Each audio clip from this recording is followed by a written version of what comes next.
Hi guys, good evening. So ఇప్పుడు మనం SA 710 చూద్దాము. Comparative information, corresponding figures and comparative financial statements. ఇది పెద్ద టాపిక్ ఏం కాదు, జస్ట్ టూ టాపిక్స్ మాత్రమే ఉంటాయి. ఒకటి ఏంటంటే order responsibilities regarding the comparative finance statements or corresponding figures. ఇంకోటి ఏంటంటే ఇన్ కేసు ఒపీనియన్ మాడిఫైడ్గా ఉంటే ఇన్ పీరియడ్ ఆడిట్ రిపోర్ట్స్లో ఆ ఇష్యూస్ అనేవి రిజాల్వ్ అయితే ఏంటి, రిజాల్వ్ అవ్వకుండా ఇంకా రిజాల్వ్ అవ్వకుండా ఉంటే ఏంటి. ఈ టూ టాపిక్స్ మాత్రం మెయిన్ ఇంపార్టెంట్ ఉండేది కూడా టాపిక్స్ ఏంటంటే అతని బుక్లో. సో ఇవి చూద్దాము.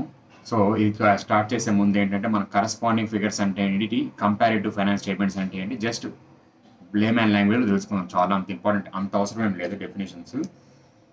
సో ఇప్పుడు ఫస్ట్ కరస్పాండింగ్ ఫిగర్స్కి వచ్చేసరికి ఏంటంటే మనము ఈ దీంట్లో ప్రొవైడ్ చేసిన ఇన్ఫర్మేషన్ అనేది మన current period finance statements prepare చేసేటప్పుడు కూడా ఆ ఇన్ఫర్మేషన్ అనేది కన్సిడర్ చేస్తాం. ఎగ్జాంపుల్గా చెప్పాలంటే ఇన్ కేస్ ఇన్వెంటరీ వాల్యుయేషన్, ఇప్పుడు ఇన్వెంటరీ 2024లో 2 lakhs ఉంది. సో అదే ఇన్ఫర్మేషన్ మనం బ్రాడ్డౌన్ తీసుకొస్తాం కదా current year finance statements prepare చేసేటప్పుడు. సో ఈ ఇన్ఫర్మేషన్ ఏదైతే బ్రాడ్ ఫార్వర్డ్ తీసుకొస్తున్నామో ఆ ఇన్ఫర్మేషన్ని కరస్పాండింగ్ ఫిగర్స్ అంటారు. కంపారేటివ్ ఫైనాన్స్ స్టేట్మెంట్స్ అంటే ఏంటంటే సైడ్ బై సైడ్, అంటే 2024 finance statements 2025 finance statement prepare చేస్తారు. సో ఎందుకోసం అంటే కంపారిజన్ కోసం. 2024లో రెవెన్యూ కానీ ఎక్స్పెన్స్ కానీ లేదా అదర్ ఇన్కమ్ కానీ ఎంత ఉన్నాయి, అండ్ దానికి కరస్పాండింగ్గా దాని కంపారేటివ్గా మనం 2025 ఫైనాన్షియల్ ఇయర్లో ఎంత ఎర్న్ చేసాం, నెట్ రెవెన్యూ ఎంత ఉంది, వాటి యొక్క ఎక్స్పెన్స్ ఎంత, అలా కంపేర్ చేసిన దానికోసం అనమాట. సో అది డెఫినేషన్స్కి మీనింగ్స్ వచ్చేదానికి. So next procedures or responsibilities of auditors regarding comparative finance statement, comparative figures or corresponding figures. ఫిగర్స్కి వచ్చేసరికి ఏవే ప్రొసీజర్స్ అనేవి పర్ఫామ్ చేయాలని ఉంటుంది. సో ఇందులో ఒక 2-3 పాయింట్స్ ఉంటాయి, పెద్ద డిఫికల్ట్ ఏం కాదు, మనకి ఎగ్జాంపుల్స్తో పాటు చెప్తాను, నోట్ చేసుకుందాం. So first, auditor shall determine whether finance statements include comparative information as per financial reporting framework and is appropriately classified. For this, auditor shall evaluate whether. So ఈ కంపారిటివ్ ఇన్ఫర్మేషన్ ఏదైతే ఉందో ఇది ఫైనాన్షియల్ రిపోర్టింగ్ ఫ్రేమ్వర్క్ ప్రకారం కన్సిస్టెంట్గా ఉందా లేదా అని first check చేయాలి. సో దీన్ని ఎవాల్యుయేట్ చేయాలంటే ఏమేమి చూడాలి అని చెప్పి ఫర్దర్గా పాయింట్స్ చూద్దాం. Comparative information agrees with amount and other disclosures present in prior period. So ఇది ఆల్రెడీ చెప్పాను కదా ఇందాక, రెవెన్యూ ఎగ్జాంపుల్ 2024లో ఎంత రెవెన్యూ ఉంది, 2025లో ఎంత రెవెన్యూ ఉంది, అది కంపారిజన్ కోసం ఆ అమౌంట్స్ అండ్ డిస్క్లోజర్స్ అనేవి ప్రియర్ పీరియడ్వి అప్రాపరియేట్గా ఉన్నాయి లేదా, in agreement with agreement comparative figures ఉందా లేదా చూసుకోవాలి. సో దీనికి ఎగ్జాంపుల్ ఒకసారి చెప్తాను, నోట్ చేసుకోవాలి. In 2024 1 million rupees revenue. In 2025, check this 1 million of 2024 reflects correctly as comparative information. So ఇది కంపారేటివ్ ఇన్ఫర్మేషన్ కరెక్ట్గా రిఫ్లెక్ట్ అవుతుందా లేదా అని చెప్పి చూడాలి, either amount and other disclosures. Okay, next, accounting policies reflected in comparative information are consistent with those applied in current period, or if there is any change in accounting policy, whether those changes have been correctly, properly accounted, disclosed and presented. So ఇది ముందు explanation తీసుకునే బదులు ముందు example చూద్దాం. In case depreciation ఉంది, depreciation అది 2024లో straight line method వాడాం, 2025లోకి వచ్చేసరికి ఏంటంటే రెడ్యూసింగ్ బ్యాలెన్స్ మెథడ్కి వచ్చేసాం. సో ఈ రెడ్యూసింగ్ బ్యాలెన్స్ మెథడ్కి వచ్చిన తర్వాత ఈ చేంజ్ ఏదైతే ఉంటుందో because of change from the depreciation method from straight line method to reducing balance method, ఈ చేంజ్ ఏదైతే ఉందో ఇది అప్రాప్రియేట్గా అడ్జస్ట్ చేశారా లేదా అని చెప్పి చెక్ చేసుకోవాలి. సో అదేవిధంగా ఇక్కడ accounting policies reflected in comparative information are consistent with those are applied in the current period. If there is any change, those are properly accounted, disclosed and presented. So change అయితే ఉంటుందో అది ప్రాపర్గా disclose చేస్తారా, account చేస్తారా లేదా చూసుకోవాలి. ఓకేనా.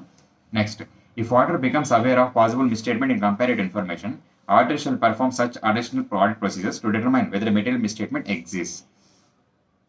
So ఇక్కడ ఏంటంటే ఏదైనా possible misstatement in comparative information compare చేసినప్పుడు ఏదైనా మిస్స్టేట్మెంట్ అని కనిపిస్తే మన ఆడిటర్ ఏం చేయాలంటే అడిషనల్ ఆల్టర్నేటివ్ ప్రొసీజర్స్ అని పర్ఫామ్ చేసి ఈ మిస్స్టేట్మెంట్ అనేది మెటీరియలా కాదా అని చెప్పి చెక్ చేయాలి.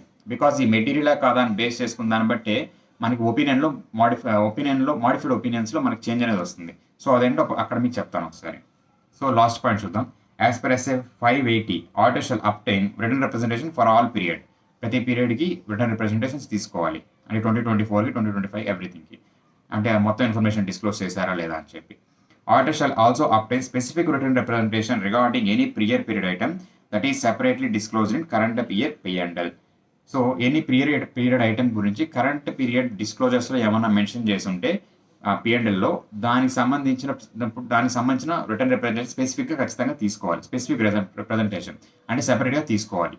So these are the procedures to be followed by the auditor in regarding corresponding figures or comparative figures. ఏం తెలిపి ఫస్ట్ వచ్చి agreement with amounts and other disclosures. ఇదేంటి రెవెన్యూ ఎగ్జాంపుల్ తీసుకోండి.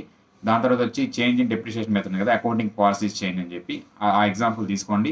దాని తర్వాత ఏంటంటే ఏదైనా మిస్‌స్టేట్‌మెంట్ ఉందా లేదా అని చెప్పి మన auditor special alternative audit procedures అని పర్ఫార్మ్ చేయాలి to identify any material misstatement. ఆ పాయింట్ తీసుకోండి. నెక్స్ట్ యాస్ పర్ ఎస్ఏ 580 ప్రకారం written representations and written representation for all the period and specific written representation if any prior period items is disclosed in the disclosures of P&L of current period. అది points. Okay. Next audit reporting in case where audit report for earlier year is modified. So earlier పీరియడ్లో audit report అనేది మాడిఫైడ్గా ఉంది. So దానికి సంబంధించిన ఇప్పుడు current పీరియడ్లో ఏం చేయాలి? సో సింపుల్గా చెప్పాలంటే ప్రీవియస్ ఇయర్లో వచ్చిన మాడిఫికేషన్స్ అనేవి అండ్ మాడిఫైడ్ రిపోర్ట్ అనేది కరెంట్ ఇయర్కి వచ్చేసరికి మాడిఫై కానీ అయిపోయి కానీ ఉంటే ఆ ప్రియర్ పీరియడ్ యొక్క రిపోర్ట్ గురించి మన కరెంట్ పీరియడ్ రిపోర్ట్లో రెఫరెన్స్ అనేది ఏమి ఇవ్వాల్సిన అవసరం లేదు. బట్ ఇఫ్ ఆ మాడిఫైడ్ రిపోర్ట్ అంటే దాని రీజన్స్ ఉంటాయి కదా మాడిఫైడ్ రిపోర్ట్ ఇవ్వడానికి. సో ఆ ఇష్యూస్ ఏవైతే ఉంటాయో అవి ఇంకా రిజాల్వ్ కాలేదన్నప్పుడు and those will effect materially in the current period financials అన్నప్పుడు ఏంటంటే దాని గురించి రెఫరెన్స్ అనేది ఇవ్వాలి. సో అలా కాకుండా ఇంకో విధంగా ఎలా ఇవ్వచ్చు అంటే ఇన్ కేస్ అది మెటీరియల్ కాకుండా కానీ ఉంటే it has modified because of the effects of unresolved matter on comparability of current period figures and corresponding figures. So ఇక్కడ ఏం చెప్తున్నానంటే ఆ comparative figures and corresponding figures compare చేసిన తర్వాత ఇష్యూస్ అనేవి రిజాల్వ్ కాలేదు కాబట్టి మాడిఫైడ్ ఒపీనియన్ ఇస్తామని చెప్పి ఇవ్వచ్చు ఇన్ కేస్ మెటీరియల్ కాకపోతే. ఇది మామూలుగా. సో ఒకసారి డీటెయిల్గా చదువుదాం. When auditor report on prior period include a modified opinion and the matter which gave rise to modified opinion is resolved, accounted or disclosed as per financial reporting framework, auditor's opinion on current period need not refer to previous modification. చూడండి ఏం చెప్పాడు. Current ప్రీవియస్గా modified opinion కానీ ఇచ్చుంటే but current పీరియడ్కి వచ్చేసరికి already resolved accounted or disclosed అయిపోయి ఉంటే as per financial reporting framework current period audit రిపోర్ట్లో ఈ మ్యాటర్ గురించి రెఫరెన్స్ ఇవ్వాల్సిన అవసరం లేదని చెప్తున్నాడు. So next, if matter is unresolved, auditor shall modify opinion on current period financial statements. Also, in the basis for modification paragraph, auditor shall either. So, ఈ modification report ని basis for modification opinion లో two points చెప్పాను కదా, ఆ 2 points either of the 2 points ప్రకారం చెప్పొచ్చు. First point చూద్దాం. దాంట్లో refer to both current period figures and corresponding figures when the effect of matter on current period financials are material. So ఈ issues ఏవైతే అన్రిజాల్వ్ కాలేదో ఇవి కరెంట్ పీరియడ్ ఫైనాన్షియల్స్ మీద మెటీరియల్కి effect చూపిస్తుంది. So అప్పుడు ఏం చేయాలంటే ఈ పాయింట్ ఈ విధంగా డిస్క్లోజ్ చేయొచ్చు. లేదా or in other cases explain opinion has been modified. Opinion modify అయింది ఎందుకంటే because of the effects of unresolved matter on comparability of current period figures and corresponding figures. Corresponding figures and current period figures compare చేసినప్పుడు ఏంటంటే matters అనేవి unresolved కాలేదు, అందువల్ల modified opinion ఇచ్చామని mention చేయమంటున్నారు. So these are the topics అనమాట మొత్తం చూసుకుంటే as per SA 710 comparative information corresponding figures and comparative finance statements. So దీని గురించి ఒక ఎగ్జాంపుల్ అనేది చూద్దాం డీటెయిల్గా మొత్తం మీద ఓవరాల్గా. So company B is preparing its 2025 financial statements. The 2024 finance statements have had a misstatement in revenue recognition which was corrected in 2025. So ఇప్పుడు దీంట్లో కంపారిటివ్ ఫైనాన్స్ స్టేట్మెంట్స్ అంటే ఏమవుతుందో చూద్దాం. 2025 రెవెన్యూ 12 lakh rupees. 2024 రెవెన్యూ అంటే కంపారిటివ్ ఇన్ఫర్మేషన్కి వచ్చినప్పుడు 10 lakhs originally reported as మామూలుగా 10 lakhs అనమాట. బట్ వీళ్ళు ఏం రిపోర్ట్ చేసినట్టు 11 lakhs అని రిపోర్ట్ చేశారు ఇన్స్టెడ్ ఆఫ్ 10 lakhs. సో ఇదేంటంటే కంపారిటివ్ ఇన్ఫర్మేషన్ కోసం కంపారిజన్ కోసం పనికి వచ్చింది. ఎందుకని మిస్స్టేట్మెంట్ అయిపోయింది కదా. సో 10 lakhs ఉండాల్సిన 11 lakhs ప్రొజెక్ట్ చేశారు. కానీ కరెంట్ పీరియడ్లో మనకు వచ్చింది ఏంటంటే 12 lakh rupees రెవెన్యూ. అదే కరస్పాండింగ్ ఫిగర్స్లో మనం ఎలా డిస్క్లోజ్ చేయాలి ఇదే మ్యాటర్ని. The audit report for 2025 might state the corresponding figure for revenue in 2024 has been adjusted from 11 lakhs to 10 lakhs to correct a misstatement in revenue recognition. This adjustment has no material impact on the 2025 financial statements. So ఇక్కడ ఏంటంటే ఆ comparative financial స్టేట్మెంట్స్లో అంటే ప్రీవియస్గా already 11 lakhs ఉన్నింది, అది comparative తీసుకొచ్చినటువంటి 10 lakhsగా change చేశారు అంటే మాడిఫై చేశారు. సో ఇక్కడ ఏంటంటే ఇష్యూ అనేది రిజాల్వ్ అయిపోయింది. సో అది comparative financial information side by side compare చేసుకుంటాం. అండ్ ఈ కరెస్పాండింగ్ ఫిగర్స్కి వచ్చేదానికి ఏంటంటే అక్కడ మనం డిస్క్లోజ్ చేసాం ఏమని 2024 ఫైనాన్స్ స్టేట్మెంట్స్ యొక్క రెవెన్యూ అనేది 2025 అడ్జస్ట్ చేసాము.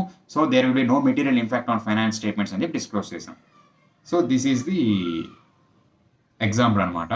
సో ఈ చిన్న ఎగ్జాంపుల్ ద్వారా మనం ఈ టాపిక్ అనేది ఒకసారి మళ్ళీ వింటే మీకు అంటే ఇక్కడ ఏంటంటే corresponding figure comparative finance statements అనేది కూడా కానీ క్లారిటీగా ఉంటే రిమైనింగ్ అంతా ఈజీగా అయిపోతుంది.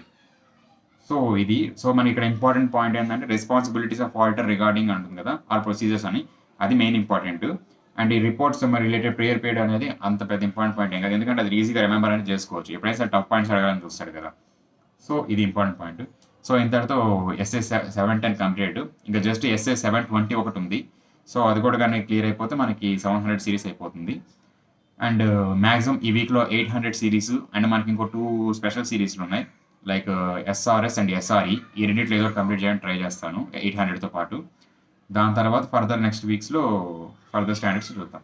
ఓకే మరి, థ్యాంక్ యూ.